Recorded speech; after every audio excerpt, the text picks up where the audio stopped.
Bismillahirrahmanirrahim. Surah Al-Fil, surah gajah. Dalam surah ni ada 5 ayat. A'udzubillahi minasyaitonirrajim. Bismillahirrahmanirrahim. Alam tara kaifa fa'ala rabbuka bi ashabil fil. Tidakkah engkau perhati, tidakkah engkau melihat bagaimana Tuhan engkau lakukan ke atas tentera bergajah.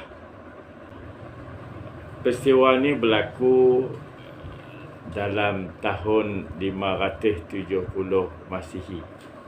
Ada setengah kata 571 Masihi, iaitu peristiwa tentera bergajah menyerang kota Mekah. Tentera bergajah yang dipimpin oleh Abrahah, seorang gubernur daripada Habsyah yang memerintah Yaman. Abrahah ni dia geram melihat kota Mekah dikunjungi oleh ribuan manusia daripada pelosok dunia pergi ke Mekah menunaikan haji. Maka dia buat di negeri dia sebuah gereja yang besar. Mekah ini dikunjungi kerana adanya Kaabah. Jadi adanya masjid yang menyebabkan orang datang ramai. Maka dia pun buat di tempat dia sebuah gereja yang besar, dan dia bagi tahu kepada dunia supaya marilah ke negeri dia. Tetapi orang ramai tetap juga tidak pergi ke negara dia. Orang pergi ke Mekah. Jadi akhirnya dia buat keputusan nak serang Mekah. Dia pun datanglah daripada Yaman dengan tentera yang besar. Jarak daripada Yaman ke Mekah, kalau kita ukur zaman sekarang ni, lebih daripada 1000 kilometer. Dia datang dengan tentera. Dia menunggang gajah. Gajah dia tu diberi nama Mahmud dan beberapa gajah yang lain. Banyaklah halangan-halangan sebelum sampai ke Mekah, di mana ditentang oleh orang-orang Arab, di antaranya Zunafar, dan ada lagi pemimpin-pemimpin yang lain bangun menentang kerana mereka tak mau Kaabah diruntuhkan. Apabila Abrahah ni sampai ke Taif, tempat yang dekat dengan Mekah, lebih kurang 100 km sahaja lagi, maka dia pun tidak ditentanglah oleh orang-orang Arab. Mereka sambut dia dan mereka menjadi penunjuk jalan. Sampai ke satu padang, beliau rehat di situ dan beliau menangkap unta-unta yang bertebaran di situ. Di antaranya unta Abdul Muttalib, iaitu unta tuan Nabi kita Muhammad sallallahu alaihi wasallam, berjumlah 200 ekor. Sampai di situ dia hantar wakil masuk ke Mekah, bagi tahu kepada ketua Mekah supaya hadir, minta berbincanglah, buatlah rayuan. Gitulah. Dia raja besar, dia rasa dia besar. Maka ketua Mekah pada masa itu Abdul Muttalib bin Hashim datang. Apabila Abrahah ni dia tengok Abdul Muttalib ni dengan perwatakannya yang hebat, berwibawa, dia kagum. Ini sebab Abdul Muttalib ni kan ada perwatakan, sebab dia tuan Nabi. Dia kagum, dia turun daripada gajah dia, dia hampak permadani dan dia duduk bersama Abdul Muttalib. Dia pun berbincang dengan Abdul Muttalib. dia nak dengar rayuan Abdul Muttalib. Tapi Abdul Muttalib dia tak rayu. Dia kata, aku hanya nak minta unta aku balik. 200 ekor unta aku tu bagi balik. Oh, marahlah. Marahlah Abraha ni. Aku tengok tadi hang hebat. Aku hormat hang. Aku kagum melihat hang. Tiba-tiba hang cuma minta unta hang sahaja. Hang tak peduli pun Kaabah yang aku nak runtuhkan. Maka Abdul Muttalib kata, Kaabah dia ada tuan dia. Aku tuan unta. Allah tuan Kaabah. Aku jaga unta, maka Allah jaga rumah dia. Abraha kata, hari ni tak ada siapa pun boleh menghalang aku untuk meruntuhkan Kaabah. Dia sombong.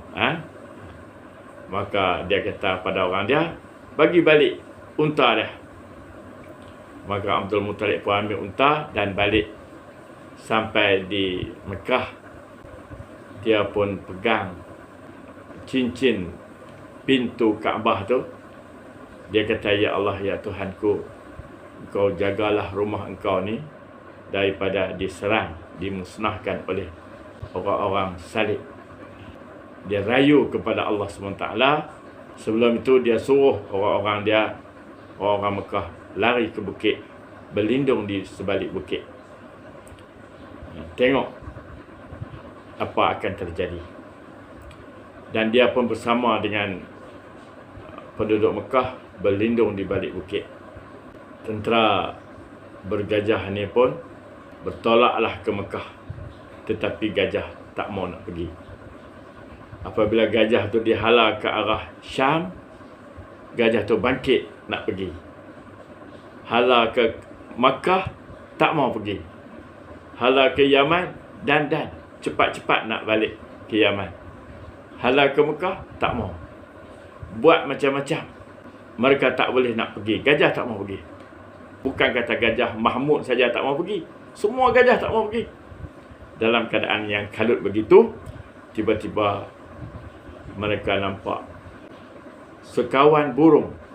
Banyaknya burung yang disebut sebagai ababil, berduyun-duyun datang ke arah mereka.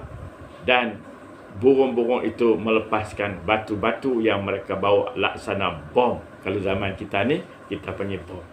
Seekor burung bawa 3 batu sebesar biji rempah, dengan paruhnya dan dengan 2 kakinya.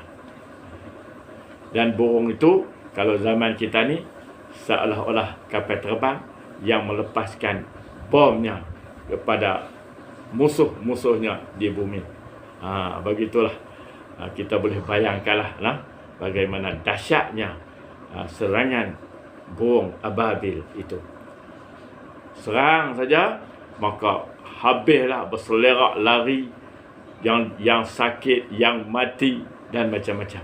Abraha sendiri luka dan dia dibantu oleh tentera rakyat dia. Dia lari balik, tapi sampai di tengah jalan Abraha mati kerana kulit dia pun melupas. Gitulah dahsyatnya serangan burung ababil itu terhadap tentera Abraha yang dipanggil tentera bergajah. Allah berfirman seterusnya, ayat yang kedua, alam yaj'al kaidahum fi tadlil. Bukankah dia menjadikan kerja-kerja jahat mereka itu gagal? Kaidahum, kerja jahat untuk meruntuhkan Kaabah itu, fi tadlil, gagal. Wa arsala alaihim tayran ababil.